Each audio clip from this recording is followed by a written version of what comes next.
So you can see some of the kitchen hardware coming in. This is installing the kitchen cabinets. Some of these walls weren't completely level, which caused a few challenges with the installation, but we managed to get it in.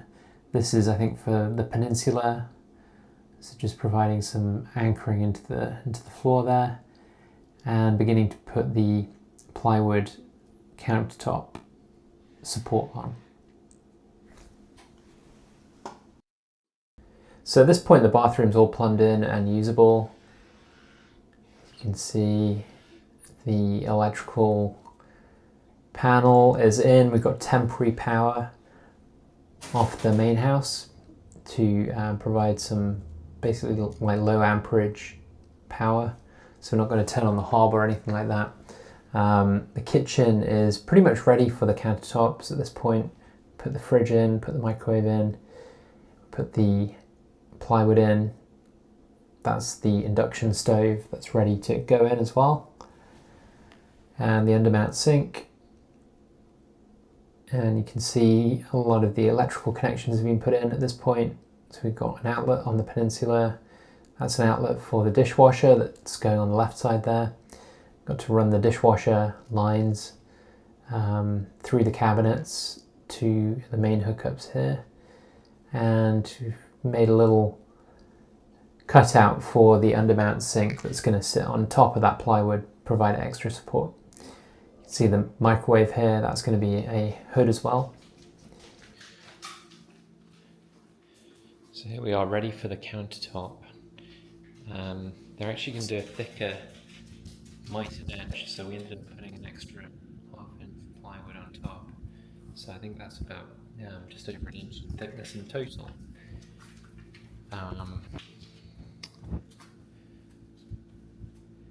We've got the undermount sink here. One of the concerns is, because the plywood's now quite thick, will the threads of the tap and the air gap tap and the air switch go all the way through? It has to go through the plywood and the countertop, and then you have to have enough threads on the other end to actually secure it. So that's one thing I'm going to ask them when they come. The cooker is here. They're going to do a 4-inch backsplash around the edge, and that should help me hide the wavy walls that we can make up or build up with the tile. This is the kitchen bar area, so it's a 1-foot overhang. I did buy some metal brackets to support that. Probably going to install those afterwards, to be honest. What they're going to do here is a waterfall detail where the countertop comes over the edge and down to the ground. And they've told me that they're able to do all of this with 2 slabs. Now these are quartzite slabs, so they're a bit larger than the typical quartz slabs. I forget how many inches, I think it's like 120 by 70 or so. So quite big slabs. So hoping that the countertop installation goes well today. Got the dishwasher in. It's a little bit higher than the cabinets here. Hopefully that won't cause an issue with the countertop, because it's going to be that thicker edge.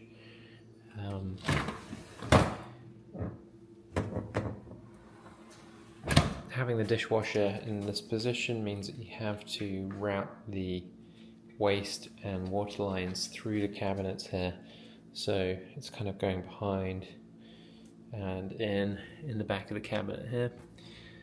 And here in Oakland, California, I think in California in general, you're required to have an air gap. So here you can see the countertop crew bringing some of their pieces in and installing them. One of these guys came about 2 weeks before this day to measure up, and then they fabricated these at their shop. You can see they've made that hole for the undermount sink, and they've put on those mitered edges with the thick edge along the outside. So they're just sliding that in. They put some glue down on top of that plywood surface to hold it in place. And it's a heavy piece of quartzite, and of course they don't want to put any unnecessary stress on it that might cause it to crack. So you can see them guiding it in, and the good news was that everything fit together pretty well. And one of the things that they asked me about was where I wanted to have the join. And one of the options was to have it in the middle of the sink. I thought that was kind of a bad idea. So the join is going to be there. That's why we had to have 2 slabs.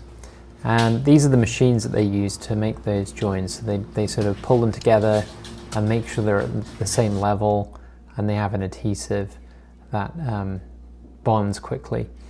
And so this is the finished product. You can see the undermount sinks in. They cut the holes for the tap and the air gap and the air switch. And they put the backsplash in. And the waterfall edge here that you can see that runs to the ground. So here they're just sort of finishing up, removing any imperfections, any glue or adhesive that's left behind.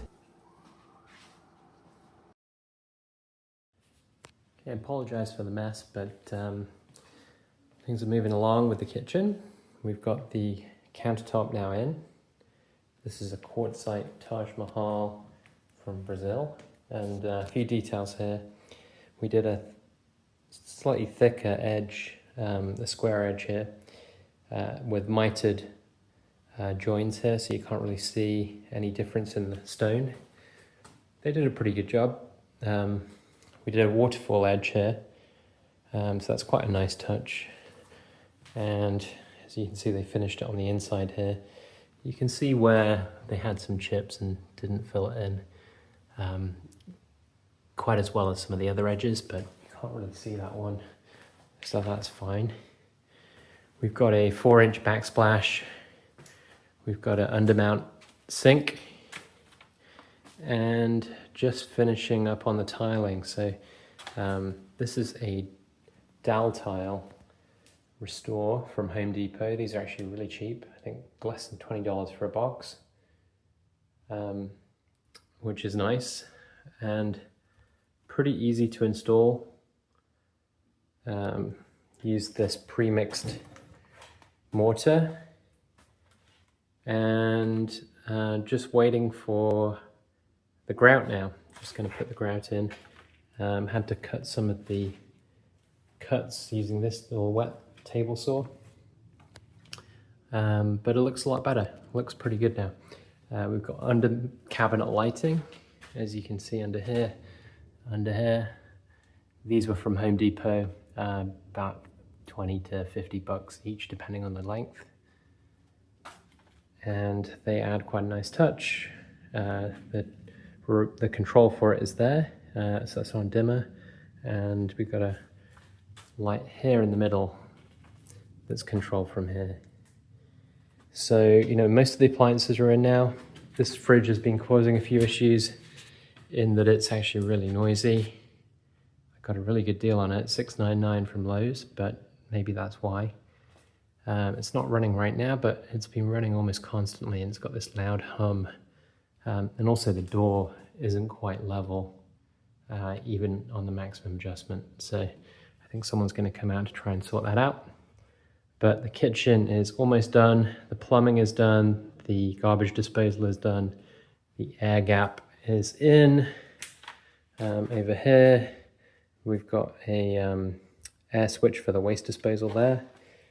The dishwasher is in. And so we had to route the waste line and the water line behind through this cabinet to the back of the sink. I can just show you some of the details there. So there it is, goes through into that cabinet and around. Ran it a couple of times now just to check for leaks, and seems to be good before we close this up. We've got an outlet here that's going in. Glad we didn't do one on the end. I think that would have been quite ugly, but potentially useful to have one there. And just on the tiling, got a plastic edge here just to sort of tidy that up.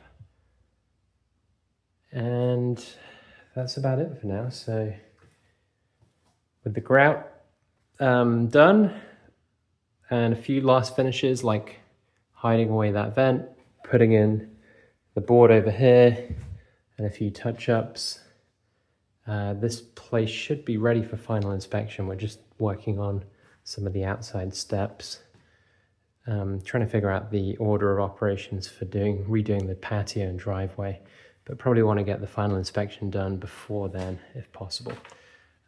So that's the latest, and I think we're very close to the finish line now, even though it still feels like a complete mess and frankly is quite a complete mess. So this is the finished backsplash with the grout installed. As you can see, nice clean lines and really nice clean look. And this is something else we were working on at the same time, which was the outside deck, getting ready for that final inspection.